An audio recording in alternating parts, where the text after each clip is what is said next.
So first of all, thank you, everybody, and welcome. And I'm truly honored to present my insight to an audience that appreciates out meaning, and with it, the meaning of food is an integral part of life.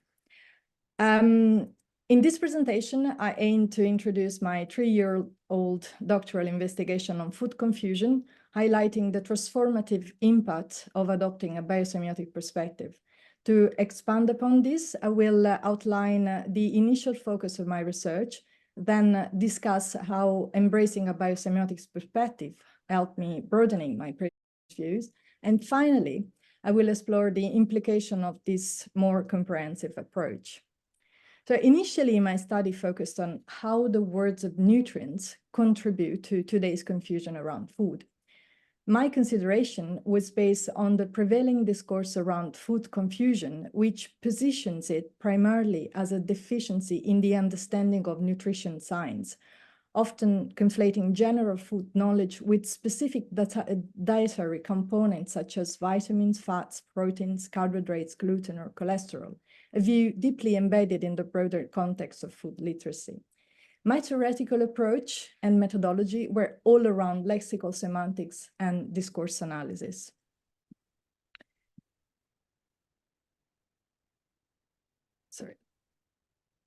The first hints of the limitation in my lexical semantics approach became apparent during my literature review. Specifically, I encountered numerous instances of food-related confusion across diverse disciplines unrelated to nutrition science.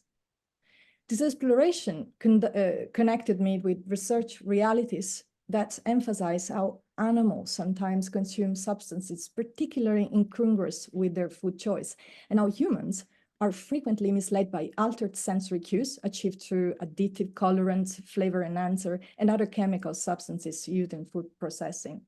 Additionally, I discovered a growing body of literature that discusses compromised cellular communication, particularly regarding endocrine mimicry, and its link to the development of food allergies and intolerances in developed countries, framed in terms of confusion due to the disrupting nutrient uptake processes at cells level. My literature reviewers pointed at complex pictures that goes beyond the traditional boundaries of nutrition science, foregrounding profound challenges in food identification across all levels of biological organization. I'd like to highlight how in the progression from language as a central category of investigation to biosemiotics, my research trajectory mirrors the pathway identified by Deely in 2015, who extended Wittgenstein's meaning as use concept beyond the confines of spoken or written language to a broader semiotic context, emphasizes the role of science, not just words, in the process of meaning-making. These allowed me to view the human-food relationship not just in terms of nutrition understanding, but as a layered processes of semiotic interactions grounded in the continuum of life, and food confusion as a widespread phenomenon within the contemporary world, encompassing the confusion in nutrition science. Moreover, the transition from an initial focus on the words of nutrients centered on human interpretation and interaction with food within the current dominant paradigm of nutrition science to biosemiotics marked a shift away from a predominantly anthropocentric approach, moving towards a more comprehensive understanding of meaning construction within biological contexts where humans are recognized as just one of many participants. Rethinking food confusion through a biosemiotic perspective, supported by the acknowledgement that the identification of food is not solely a human concern, has expanded my intellectual horizons and allowed me to re-envision and repurpose my inquiry. My research question, how can a biosemiotic perspective shed light on food confusion, was inspired by Paul Cobley's book, Cultural Implication of Biosemiotics, where the author posits that biosemiotics can shed light on the ritual overlays on cultural practices that seem to be rooted in physical needs. And indeed, my study demonstrates how biosemiotics can effectively illuminate aspects of food practices, such as food selection, by uncovering the semiotic processes that underlie how organisms, including humans, identify their nourishment. The angle that biosemiotics allowed me to adopt was that since all organisms require food, so all organisms need to recognize edible matter from their surrounding. Drawing on the embryonal concept of metabolism introduced by Timo Elmont-Feiten at the 2018 Biosemiotics meeting in Berkeley, without even developing it, I conceptualized the idea of a metabolic-driven cognition, a framework suggesting that all organisms, from microorganisms to multicellular entities, engage in a form of recognition that is driven by metabolic needs. Such a realization has profoundly reshaped my understanding of food as the quintessential epistemic object within the meaning-making processes that involved in food recognition of biological systems. Moreover, importantly, those processes can be and increasingly are disrupted by confounding factors. The biosemiotic approach facilitated the organization of the many instances of food confusion identified in my literature review along Kuhl's framework of semiotic threshold zones, vegetative, animal, and culture, representing increasing levels of semiotic complexity. This provided a scaffolded structure to analyze how different organisms perceive and categorize food. Accordingly, in relation to the complexity of the interpreting organism's capability, 3 levels of semiosis were outlined in food understanding. First, the vegetative level, common to all organisms. In the most basic biological, structural, and functional unit, the cell, food understanding occurs through biochemical signaling, grounding the ability to sense and respond to internal fluctuations and to gradient external matter. Biochemical signaling constitutes interaction with molecules which act as signs, translating environmental cues into actionable biological responses. Second, the second level is common to animals. In organisms with the nervous system, understanding food involves interpreting sensory cues like taste, smell, texture, and appearance. This sensory information is crucial for evaluating food's attractiveness and edibility. Organisms with brains can further integrate those cues with memory and experience, enhancing food assessments, depth, and accuracy.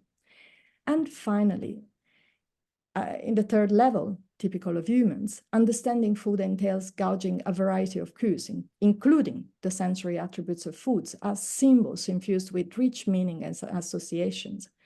The symbols are situated within both personal experiences, societal context, usually encapsulated in worldview narratives, which serve as a reservoir that preserves and transmits accumulated knowledge, encompassing traditions, religious beliefs, nutrition science insight, and understanding of ethical concern and sustainable practices. In this complex interplay, food understanding is layered and multifaceted, integrating immediate sensory experience with a vast background of cultural and intellectual heritage. Here are the penultimate 2 slides, which are truly the core of my discussion today. The biosemiotic approach reveals that the nuanced ways in which organisms perceive and categorize food can lead to misinterpretation due to the underdetermined and fallible nature of science. For instance, Sandfeld described how E. coli bacteria failed to distinguish between glucose and the non-nutritive sweetener saccharin due to their morphological similarity. Similarly, Uxkull had noted that ticks rely on the smell of butyric acid and temperature of warm-blooded animals as indicators of food, demonstrating the specificity and potential for error in biological food cues. Kuhl's semiotic threshold zones framework further details the evolution from simple to complex perceptual abilities, which in humans involves a blend of vegetative, animal, and cultural semiosis, each introducing new potential for confusion. This integration fosters abstract meaning and complex food identification, but also increases the risk of misinterpretations and deception. This implies that at all levels of semiotic complexity, understanding is susceptible to misunderstanding due to the presence of confounding factors. those factors, which manifest with various semiotic human level of semiosis, contribute to the confusion and, what is more, are escalating in frequency in the contemporary world.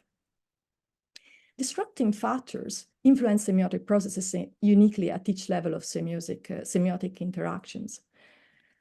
Disrupting chemicals can interfere with biological signals, leading to a misunderstanding of food at the cellular level. The disruption of these critical signaling pathways has been linked to the rising prevalence of foodborne diseases, like allergies in developed countries. Sensory adulterants can trick the senses by enhancing appearance, taste, and other sensory qualities of foodstuff, given by additives and molecular modification. Additionally, anthropogenic activities can alter perceptual cues conducive to food identification in ecosystems. Finally, disrupting factors include the intricacies that arise in abstract symbolic reasoning of cultural semiosis. The way humans interpret food can be complexly affected not only by changes in its composition that alter cellular signaling and sensory qualities, but also by conflicts in abstract symbolic narratives. For instance, many foods can be perceived simultaneously as delicious yet unhealthy or ethically problematic, leading to interpretative disturbances across both biological and cultural domains. So if on one hand, this approach reveals the nuanced ways in which organisms from simplex to complex perceive and categorize food. On the other, it exposes a broader issue of food confusion, where confusion is conceptualized as a disruption in the semiotic processes essential for food identification. The final slide underscores the value of adopting a biosemiotic perspective to harness insight from a broad array of disciplines, demonstrating its intrinsic suitability for interdisciplinary research. In my own investigation, it has allowed to integrate insights spanning the diverse areas from marine biology to the legal aspect of consumer behavior, each revealing how different agents within their specific umwelt identify food, and to appreciate phenomena like disrupting molecules in cellular communication, misleading sensory cues in animals, and ambiguous claims on supermarket packaging, all within one holistic theoretical framework. To articulate the integration of various disciplinary perspectives, I have been using the polyocular framework for wicked problems developed by Aren No in 2014, and implemented this model through biosemiotics view as a second-order science will be the primary focus of the upcoming part of my PhD study, aiming to examine how diverse disciplinary perspective as first-order science contribute to a deeper understanding of complex issues. As I conclude within this slide, I'd like to emphasize how biosemiotics not only enhances the understanding, but also connects seemingly disparate areas of study to offer a more comprehensive view of biological identification, food identification, and misidentification, effectively revealing the complex and multifaceted nature of food confusion. Thank you.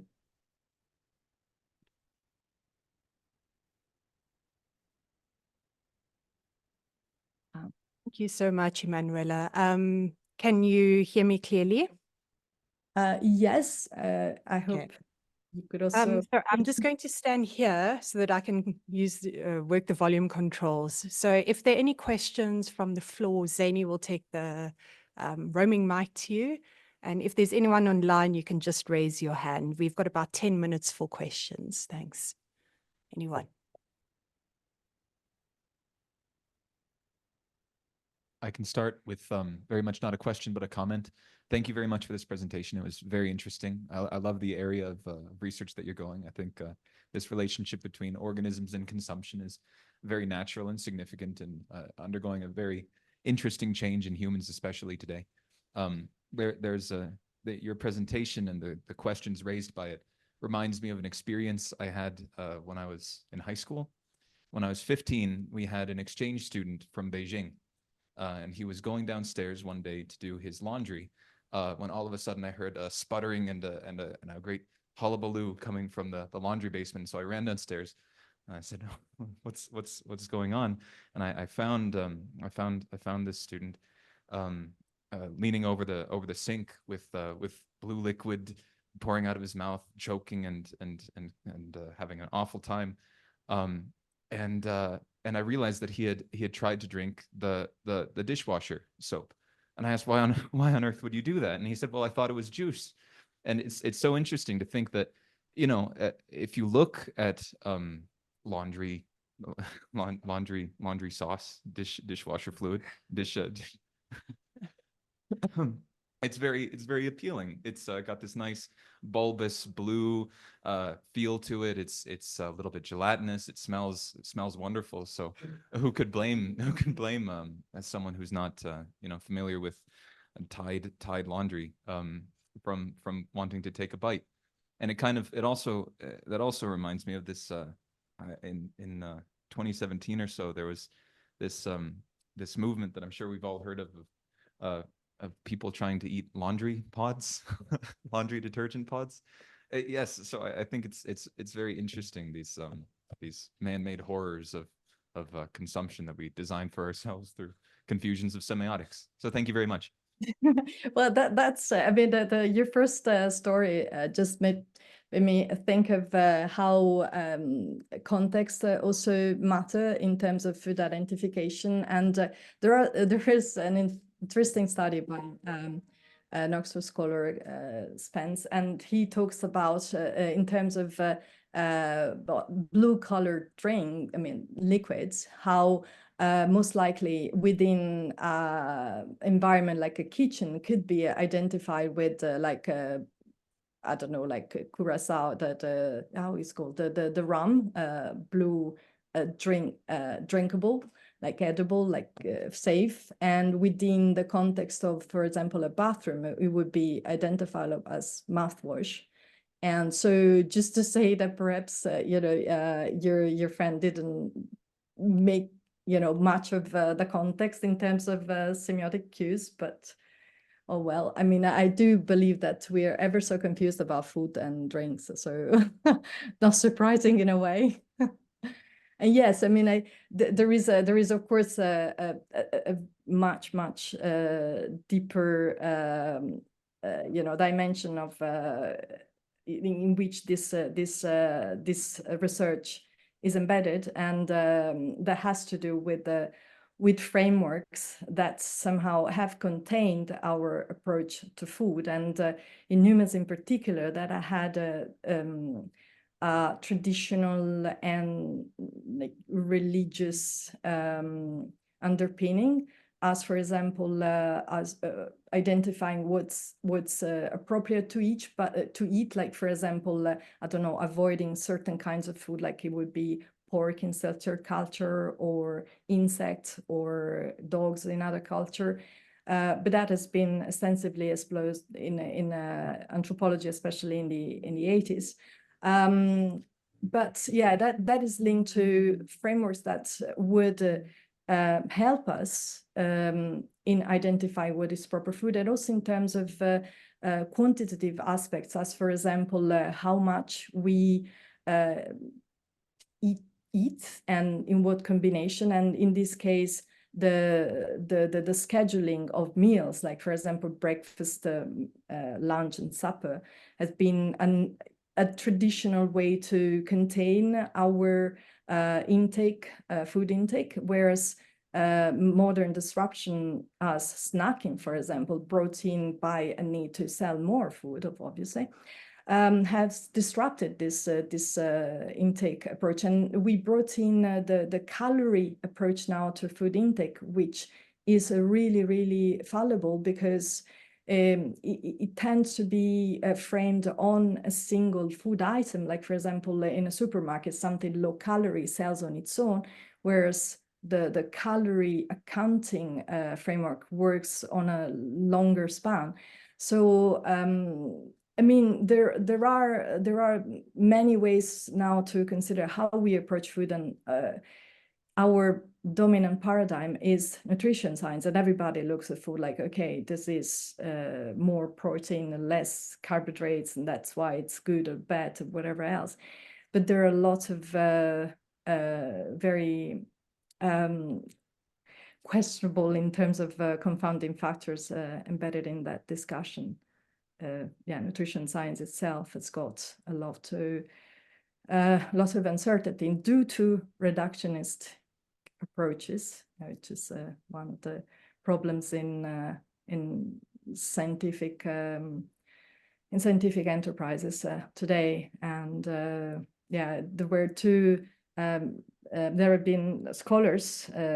One of them, Ioannidis in the States, who made this interesting study in which they used a very popular recipe book in the States and proved that each single ingredient in that recipe book had been related to cancer.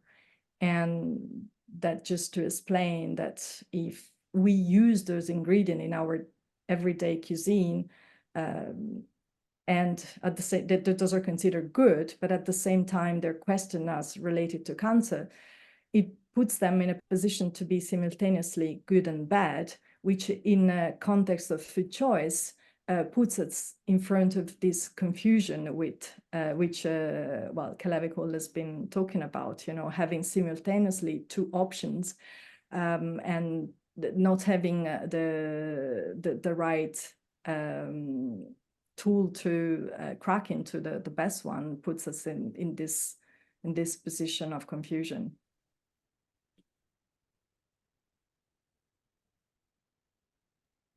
A very brief question. Please say again the definition of food. What do you mean by food? Because food can be understood, defined chemically, that can be semiotically. So whether in order to be food, appetite is necessary, feature or not, or just please define what do you mean by food? Yeah, so yeah, of course, in my own research, I have a longer, but of course, I basically, in my own research, I give a hard and a soft definition of food. And by hard definition, I mean the environmental matter that transform into the organism's body. And as a soft definition, I give the one that is usually considered in epistemological context as food is what an organism identify as food. But biosemiotics basically brings them together because, yes, food, it is absolutely what is identified as edible matter, but at the same time, it's not just a virtual entity. It is ultimately something that has a very, very material underpinning and does go into the making of the body. It is the compounds that eventually make the body that go through this process, this semiotic process, as a part of basically reconfiguring the component within environmental matter into the configuration of the organism's molecular configuration, just to look at it in that sense. So I see it as simultaneously the matter from the environment that turns into the living, but also as something that is recognized as food by an organism. So if I, for example, see an insect, and to me that's not food, that is not food, no matter what, even if it is, potentially. So it's a combination of this hard and soft views on food that usually are acknowledged in the literature. I hope that answers your question, at least clearly, because. All right, thank you for a very interesting presentation. I'm interested in different cultures. If you are in a particular country, how much of that confusion can be found compared to if you are getting into a different culture?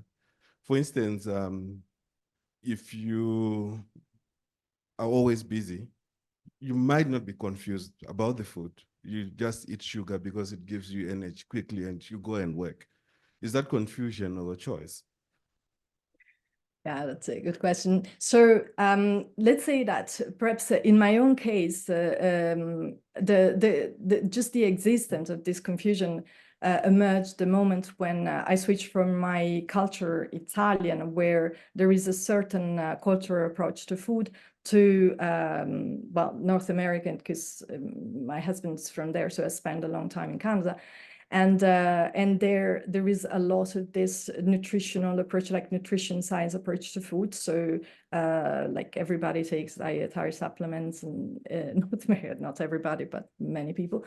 Anyway, so this interference of paradigms just brought up the problem. Now, at the end of the day, there is a choice that has to be made. Right, so we humans, and I mean, like all organisms, perhaps we use heuristics. Like it would be really unconceivable to go through an all long list of academic papers to support every food choice.